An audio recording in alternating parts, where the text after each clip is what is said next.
Guy mi gente, welcome to La Cabana Podcast. Happy Earth Day. Hope you're enjoying nature from the inside of your homes. I'm here with my boy Andres. What's up, Andres? What's up? ¿Cómo está mi gente? My name is Andres Munoz. I'm Puerto Rican. I go to DePaul University. I study astrophysics. And so I guess we're going to be talking about this whole Earth Day. Yeah, specifically, we're talking about the different effects of global quarantine around the world, because that's like the very topical thing, of course. You can't escape coronavirus. It's everywhere. Sadly. And then we'll go into more general climate change stuff, specifically in Latin America. And then at the end, we'll talk about different ways that you can be green from inside your home. So stick around until then. All right. So, Andres, one of the main reasons that I've invited you for this one specifically is that when I was doing at DePaul, what was the previous year? I think so. So I've already graduated, but he helped me on a marketing research project for a class where we basically talked about research consumer behavior and how to get people to more likely not to use plastic bags, to remember to use reusable bags. And I remember me and Andres had some really good conversation. We were like getting tamales or something for Dale. Yeah. But yeah, that's like the main reason I wanted to invite you, because you seem like you actually care and good at talking about it too. Thanks, bud. It was an interesting topic and everything. I mean, it was about like one of the things, pollution. I mean, something that you really see, and like recycling in the world is really a big problem. So pretty interesting topic to talk about, actually. Yeah, definitely. And we'll touch upon it too once we get into this.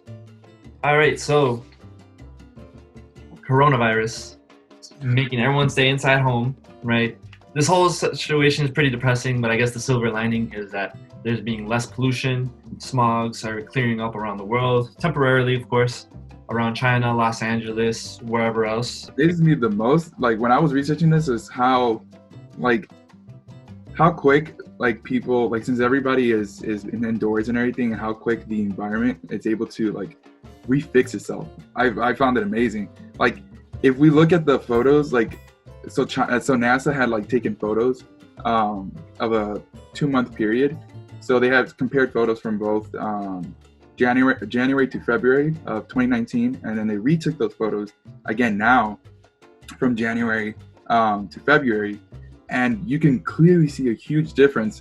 So NASA has 2 photos, and they were recording nitrogen dioxide levels over Wuhan, China, and also comparing all of China. And you can see the levels in there was a dramatic difference. Within Wuhan, China. Am I saying that right? I think it's Wuhan. I don't know. Wuhan. In Wuhan, China, you can see there was a huge difference. Before, you had these high levels of nitrogen dioxide, and then now you have nothing. And it's crazy how, and over a 2-month, a big difference between a year, but a 2-month period of how this virus taking this pandemic all over the world, and how quick nature is able to recover itself. It's mind blowing.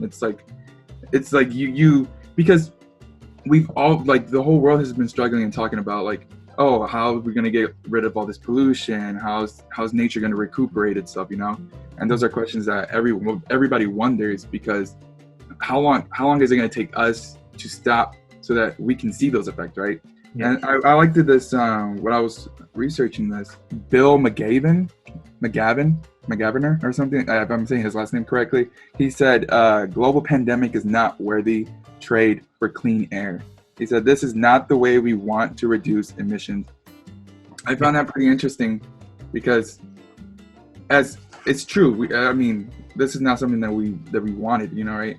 But I think at the same time, it's a good thing in a way, where it's showing that there's room for growth, and at the same time there's room to show that if we stop what we're doing a good amount, even with this short period that we've been in quarantine, that dramatic changes can happen, and we can see dramatic changes in nature, and we can see the effects of what we've done to nature, and seeing how nature can recuperate itself and fix itself. And I think that's amazing. Yeah, that is a good point. I didn't even think about that, because since we've all been inside, the changes have been pretty fast. Pictures from already a couple weeks ago, just places clearing up, especially in China and Los Angeles. Right. Easy.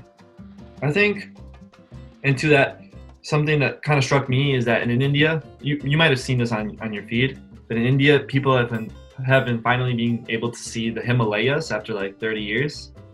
And that's something like I didn't realize you couldn't, because, you know, the Himalayas are just so big. It never occurred to me that they couldn't see such a big like structure. But then they have pictures of it and you can see it from like 100 miles away, which I kind of looked it up because I'm like, what does that even look like? It's like here from Chicago all the way like a little past Milwaukee. It's like how far you can see it from. Yeah. I saw this thing on The Daily Show where since everyone's gone home, all these monkeys in like tourist places, like in Thailand, they've been fighting over food because they've been so dependent on like people feeding them. So there's like videos of monkeys, they're just like fighting over bananas. And I don't know, I just looking at it is just like crazy. It's just like a bunch of like hungry little fiends. That is crazy. I mean, it goes to show also how much like the animals that live around those populated areas, especially that place like India, like rely on also the humans and not only like hunting for themselves. They like it became part of their lifestyle. One of the negative effects that I've seen is that since everyone and their mamas has been like buying masks and gloves, and hospitals are running out because of this, obviously. But there's been just massive pollution. The people have been posting pictures of masks, like people just littering gloves and masks all over the place, which I guess I didn't really think of at first, but it definitely makes a lot of sense. And a lot of these things are just like single-use plastics. So is there any way of disposing this or like, you know, minimizing this effect? That's actually a good question because the medical masks, like they're not like all like biodegradable and they're all not like something that degrades so easily. I mean, it's something that we're taking so much for granted that we're just going buying it out, right? And then we just either throw them in the street or we think we threw them out properly, but then they're just being left all over the ground or somewhere, and then the wind picks it up and it goes into like the water and goes into like our drainage system that ends up going into the ocean, and then we end up having like this cause and effect trial where we throw it on the floor, it goes into the ocean, and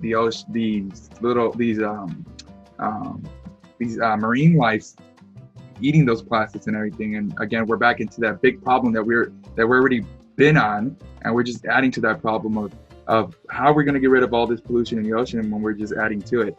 Like we think I think one of the big problems is that we tend to do things and not think 10 steps ahead, where we do right away and don't think what the effect is going to have later on, which is a really sad mindset. Because I think like the way I've always thought is like, I usually like to think if I do something, what are going to be like the 10 or 5 things that are the probability of happening due to what I do, right?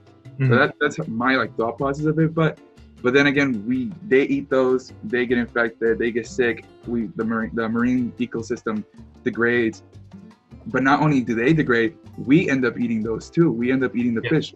We rely on fish for protein, which is one of the big things. And a lot of people in this world eat fish. And so like we're also getting everything, every toxic and material that we put in there, we're getting that too. And we're putting our own selves at a health risk. I mean, like, if that doesn't scare you already, like the fact that you're already degrading the marine ecosystem, but the fact now that you're hurting yourself off of what you just did, that's kind of like an interesting thing. Why would we do that? I remember from the research project that we did, we learned that humans, we all have microplastics in our body, which is what you're saying, is that since these fish are in the water with a bunch of plastic, they eat plastic, and then we eat the fish that has plastic, so now we have plastic, which is pretty much what you just said. But yeah, like that, I remember when I first learned about that like really blew my mind. It's crazy. I mean, like you would assume that that once you start causing a health effect or negativity in your health on yourself, humans especially, like you would stop doing what you do and find a solution to help fix the biggest problem. One of the biggest problems that we've been trying to figure out how to do is clear the oceans and make sure that the marine ecosystem is up to life like it used to be. Yeah, it's tough. It's a a lot of people don't prioritize it, so it just makes it tough. And even when people try to clean it up, there's still the amount being cleaned up is not nearly as much that it's being tossed out, you know? Exactly. Sadly, too, it's like you tend to think, even though, I mean, you do have companies and society, a part of society that does do all the things that like one should do: recycle, help out, clean the ocean, and everything. But then you have also we have like 7 billion people in this world, and like the ones who are doing something, it's a very small percentage. So it's like you're not gonna really see those effects so quick, or even like during probably our lifetime. It's gonna probably take a long time unless everyone else gets on like the wagon also.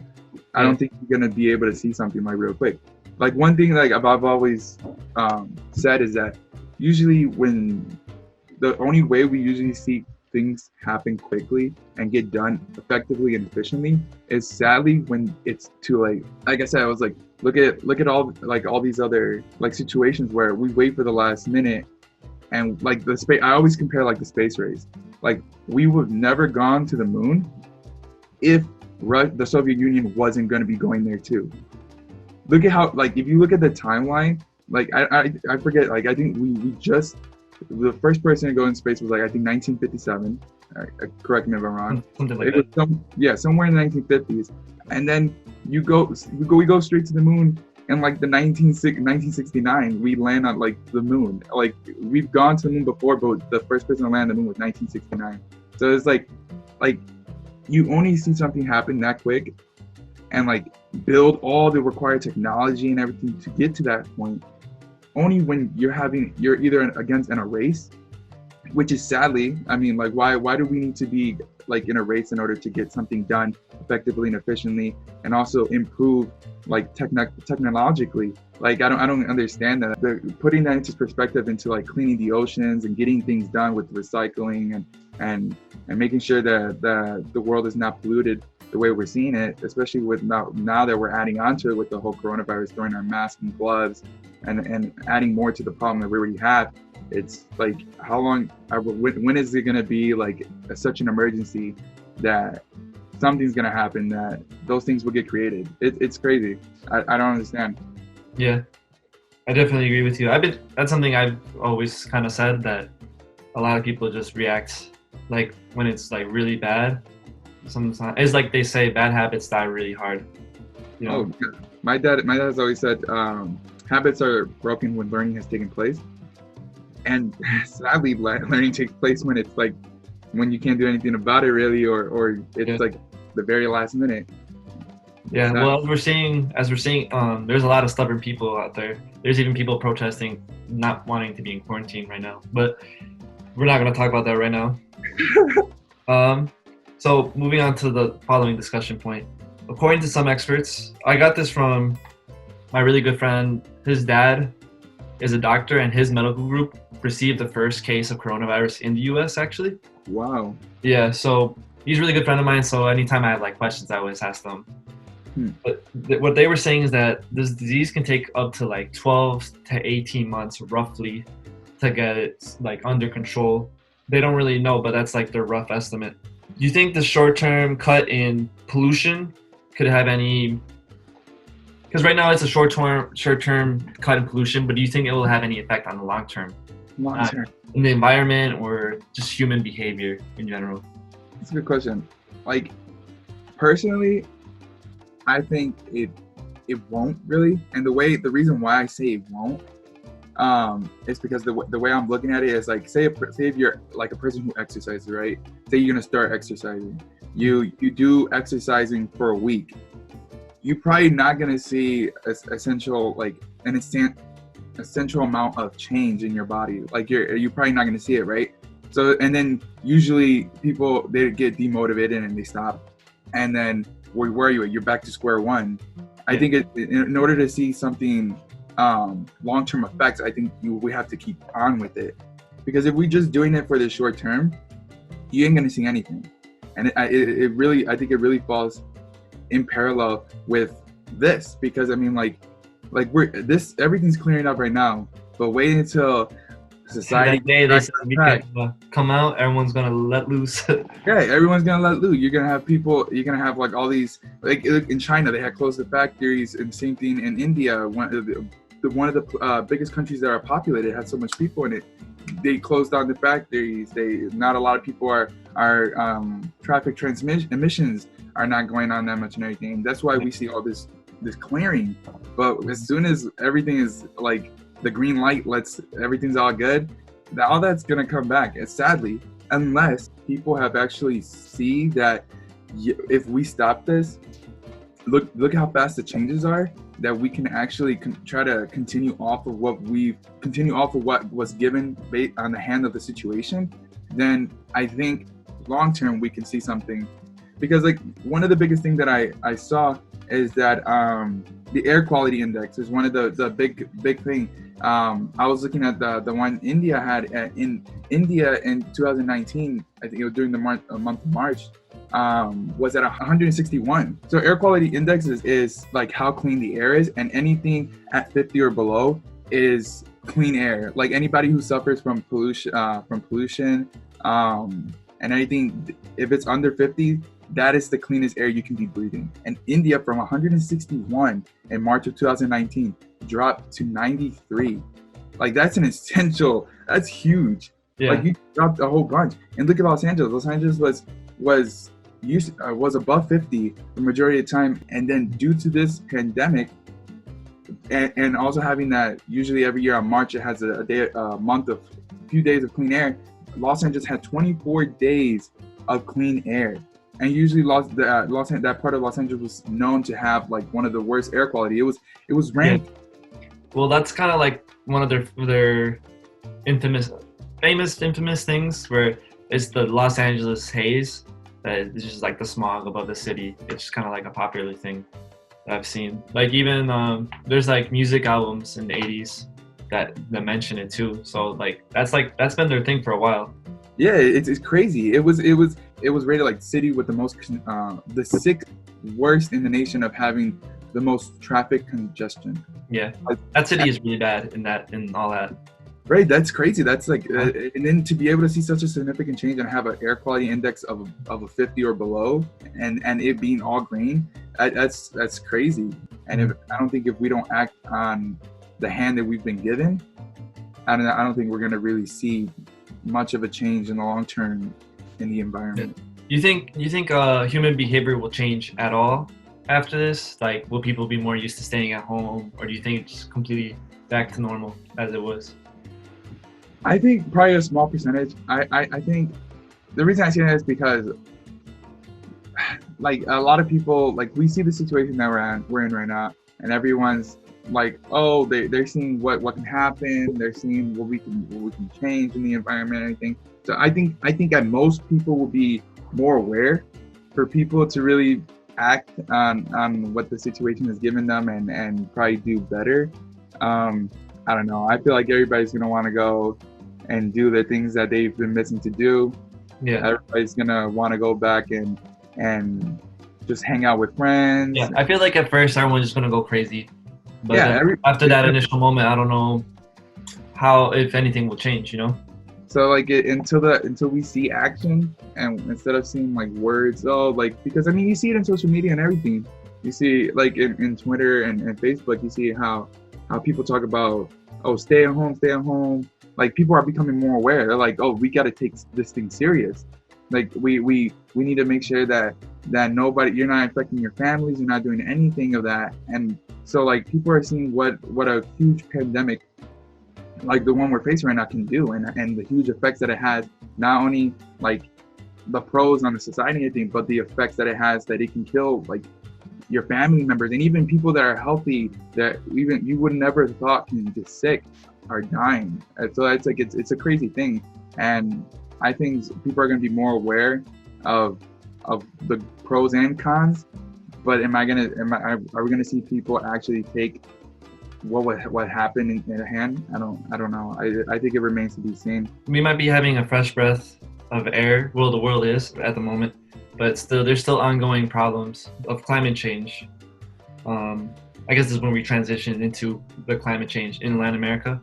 So obviously, like some of the the really like visible big problems that we see is stuff like Puerto Rico being hit with even harder hurricanes as of late. They still haven't recovered from the first really big one, and they've had a couple of more. Right. Do you have any family on the island that you've talked about? No, haven't talked to family, but I have talked to friends, and most of them that live in Maya West, about the whole situation of like how they're dealing with the hurricane and also with the earthquake that's been going on. Oh yeah. And a lot of them aren't as affected as people closer to like, because the earthquake, it was like more around, if I'm correct, the Ponce. It was like southern Puerto Rico, right? Yeah, yes. It's the southern Puerto Rico, like I think it was the bottom area. And the thing is, like the earthquake after earthquake, like a lot of people's lives were affected, but most likely some of my family too. I have some family that even before the whole earthquake, that don't have light still, that don't have electricity. Yeah. So we had like the first hurricane, I think Hurricane Irma, back in 2017. It was a Category 5, and it was really devastating. Right. At the time, it was known as like the strongest hurricane, like in the Atlantic area there, in the Atlantic Ocean right there, and it had winds of 180 miles per hour. But then 2 weeks later, you're hit with Hurricane Maria, that had it didn't have quick winds, but it was one of the ones that did the most devastation to Puerto Rico. Like it went from a Category 5, and when it touched the island, it hit to Category 4. Like it was like one of the most strongest hurricanes that hit Puerto Rico in 90 years. Yeah. Like it's like amazing. Like then you have that, and then you had, those were in 2017. Then you're hit with another hurricane, and 2 years later with Hurricane Darian, like which turned out to be more stronger than Hurricane Irma. Like it's like crazy. And luckily none of those two didn't hit Puerto Rico like Hurricane Maria did, but they had effects on it, dramatic on it. Like the Hurricane Darian had winds of 185 miles per hour. Like it was like the most powerful like we've seen in that area. I feel like with every hurricane, well, not everyone, but like every couple of hurricanes, we're saying like that's the strongest we've ever seen, and it just keeps going like that. And then just like weirder phenomena. I remember a couple months ago, I was reading that there was a hurricane that passed through the Bahamas. A hurricane has never done this. A hurricane has never just stopped, right? Like the hurricane wasn't even moving. It just like stayed on an island in the Bahamas, like completely obliterated everything, and then eventually did move on. But it was so bad, and people were just like dumbfounded at the fact that this hurricane just like stopped in place. And, and this comes from, I guess the scientists say that these worst hurricanes is just from warmer sea levels, right? And then since the Arctic oceans are melting and there's more water, it creates more of a habitat for hurricanes to become stronger like this. Right. So, and we've also seen this, there's more flooding and just causing more extremes. Just not even just in Puerto Rico, but like everywhere, like within the equator area, there's like more droughts, more flooding seasons. Like they see the both extremes. What do you think the future of Puerto Rico? Because it just seems like they're in a bad geographic place. Yes, the future for Puerto Rico, like I think if we continue on the path that we've been going on, especially with the climate change and pollution, I don't think for anybody in that whole area, I don't think it's going to be good. I mean, like once those, like we were talking about, like the whole effect of climate change, like having an effect on the glaciers, like once those things melt, the sea level is going to rise dramatically. And when they rise, like probably Puerto Rico is not going to be there no more. Or like also like pieces of the Bay Area and in Miami and everything in Florida is not going to be there no more. Like most of that is going to be underwater, sadly. But if we don't like take the action that's needed in order to prevent something like that, nothing's gonna happen. And at the same time, like Puerto Rico's gonna have these hurricanes until things change, right? That's there's no question about that. Sadly, with the whole thing with the earthquake, I don't know. During that time, there was a lot of people saying, you hear a lot of rumors being talked about that there's offshore oil drilling around the area, everything. I don't know. I don't know. There was a video. This one dude was doing a video saying that he worked. He was an essential like staff worker in Puerto Rico, and he was saying that how there's these offshore drilling, and that's affecting the island and messing up like the whole thing underground. I don't know how true to that is, but I do know that Puerto Rico has like, they are like really next to like these plates, and these plates. I mean, plates are always shifting. So plate tectonics, like you're gonna have these shifts. Right. Hopefully that's something that we can't really control, you know? Exactly. We can't control that, which is sadly, but the things with the whole hurricane and climate change, we can have a change, and we can make that change differently. We don't need like Puerto Rico and the whole Caribbean or that whole section there to suffer due to what we've been doing. Another big one is the Amazon rainforest burning up in Brazil. Well, in South America, because it borders multiple countries, but it's mainly in Brazil. The Amazon rainforest, since it's so big and so dense, that it basically creates its own rain clouds through the precipitation within the rainforest. It kind of creates its own climate.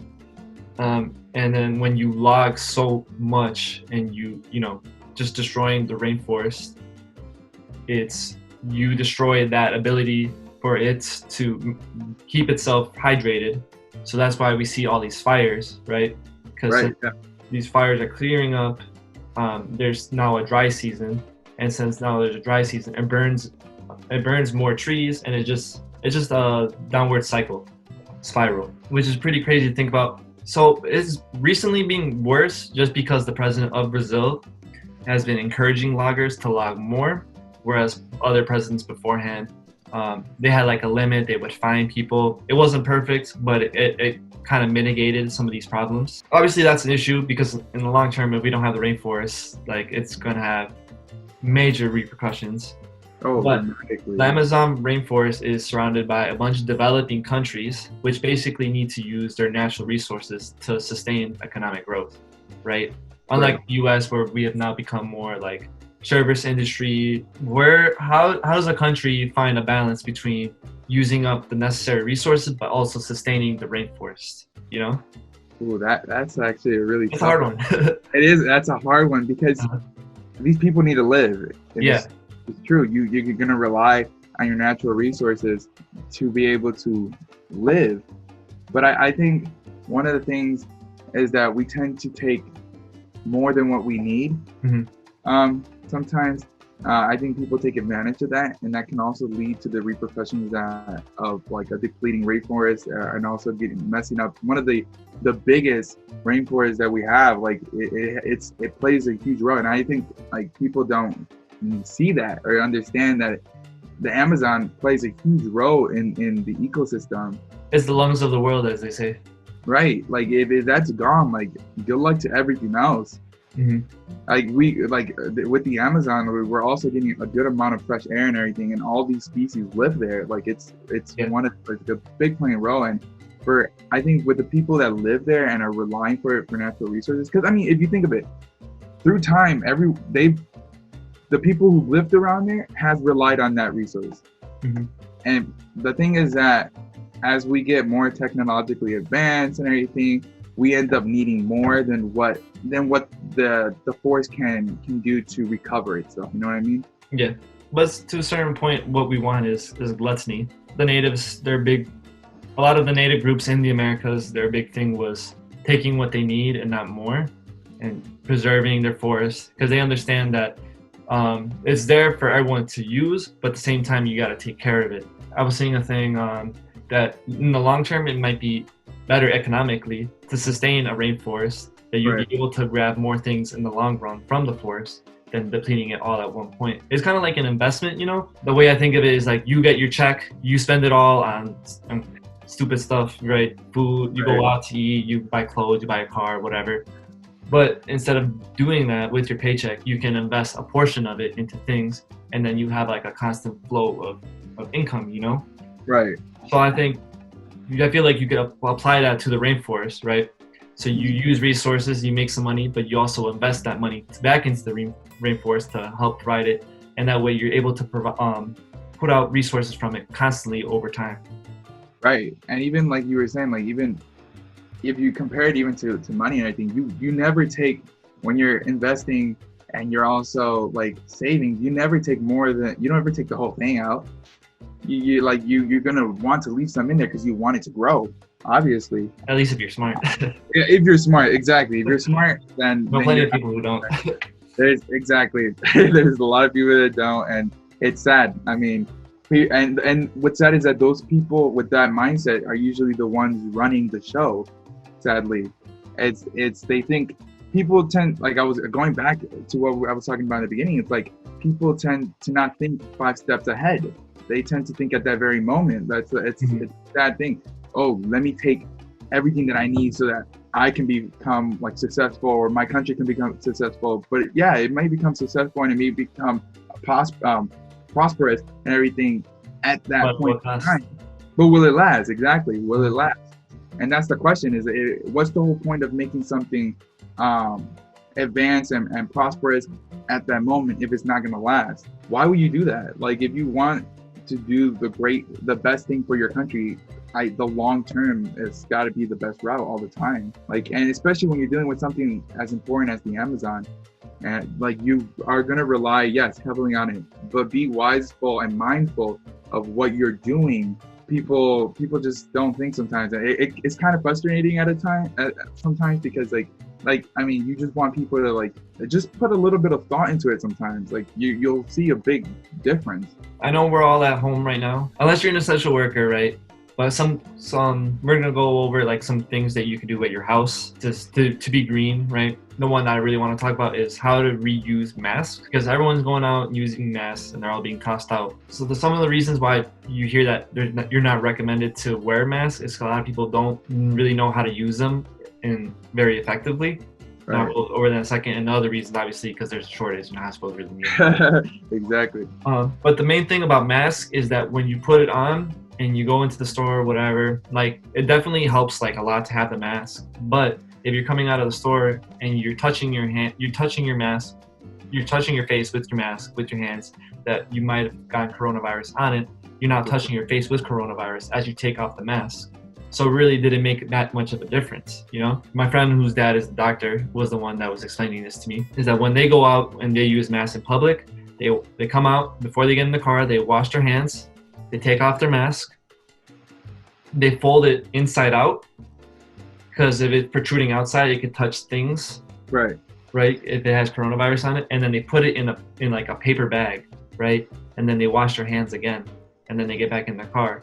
So then you wait, I think he said 24 hours before you can use the mask again. Interesting. It's a lot of work, but I mean, I feel like it's definitely worth it. And of course, it's the small things that really matter, you know? Exactly. The small things that really matter. Some other green things that we could do, since there's so much time on our hands now that we're in quarantine, I think it's a good time to learn about your local recycling systems. Seems kind of like a boring thing to do, but I did this and it didn't take me too long, like half an hour at most, just because I went a little in depth. But in the US, most recycling systems, like in local places, are single stream. So basically you put everything, any kind of recycling, in one bin, right? And it all goes to the thing. But I think it's important to know that there's different kinds of items, different kind of plastics. And you'll see on like containers that there's like the recycling item and then like the number, right? So that the number signifies what kind of like plastic it is. So when you look up at your local recycling systems, it'll say what kind of recycling they accept, right? Because the big thing is that if you put in something that can't be recycled there, they'll just throw out the whole thing, which is not okay. But that's just the way it is here. So, you know, just taking that time to learn something like that. And also one thing that I learned when I was doing this is that a lot of grocery stores have like in-store recycling.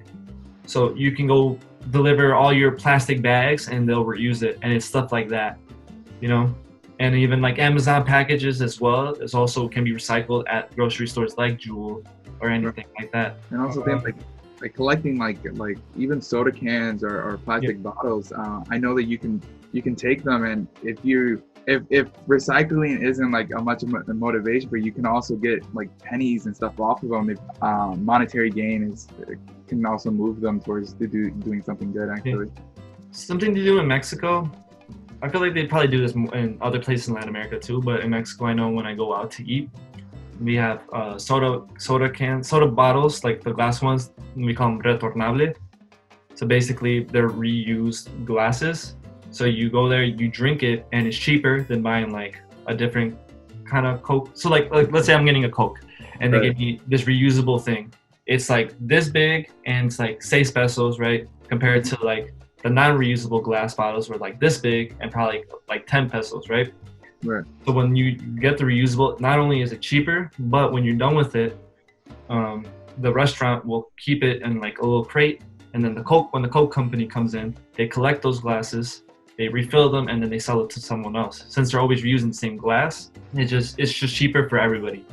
And that's something I've never, that doesn't happen in the U.S. I don't know if there's like a random place that does, but I've never seen that in the U.S. I've only seen that in Mexico. That's interesting. I wonder why we don't have a system like that or something like that. Especially, you said it was with the Coke company. Is it with Coca-Cola? Yeah, all the soda people in Mexico do that. Anywhere you go, you'll see just like crates. Like in restaurants, you always see crates of just empty glass, like everywhere you go. Yeah, I see. I find that kind of strange. Like if Coca-Cola is being able to do that in another country, why can't we implement it in our country as well? Like how hard would that be? I honestly don't see how. I think it's just Coke has different management in different places. Someone at DePaul, like a speaker from Coke, went in DePaul, and they kind of briefly explained it that their bottling is not the same as their actual company.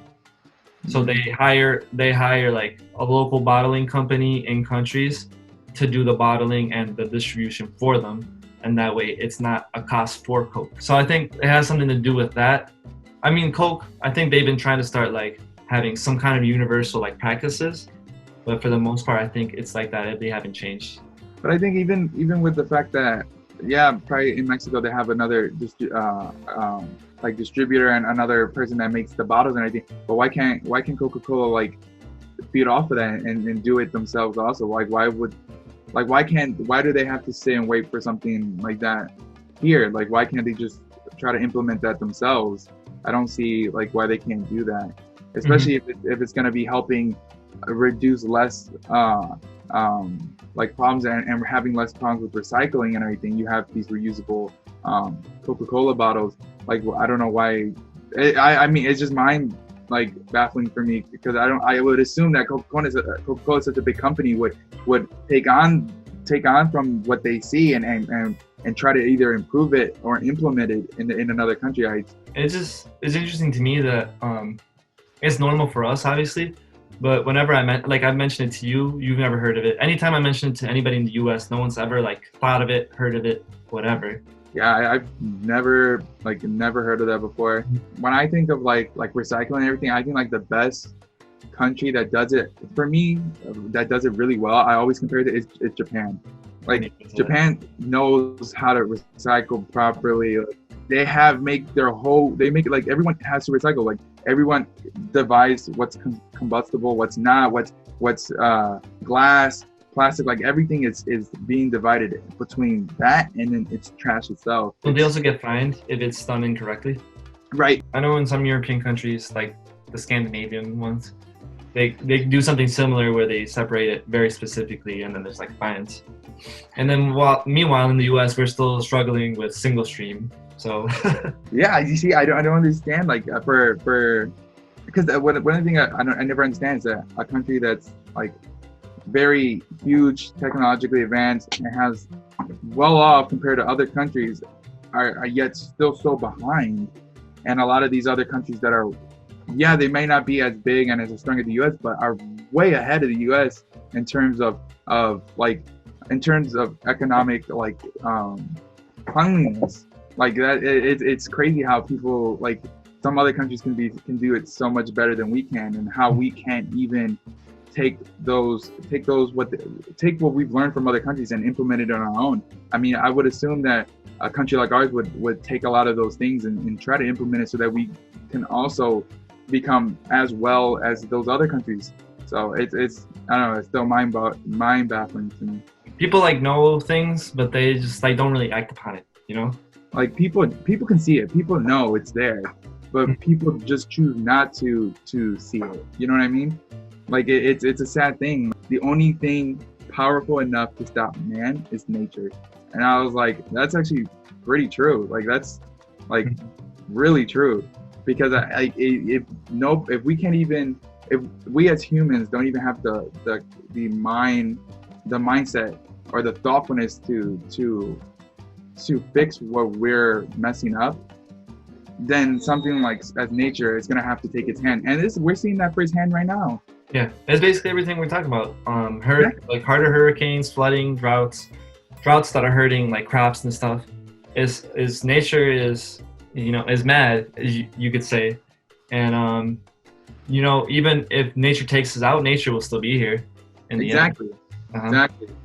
Like we don't own this earth. We're just renting, and if we can even take care of it properly, we're gonna lose the house, but the house is gonna still evicted. Hey, well, thank you so much, Andres. This is a really good conversation, as I thought it would be. Thank you. No, thanks for inviting me. I had a good time. I like talking about stuff like this, so it's really good to try to get people more aware and stuff. Happy Earth Day, everybody. Happy Earth Day, guys. Do something green.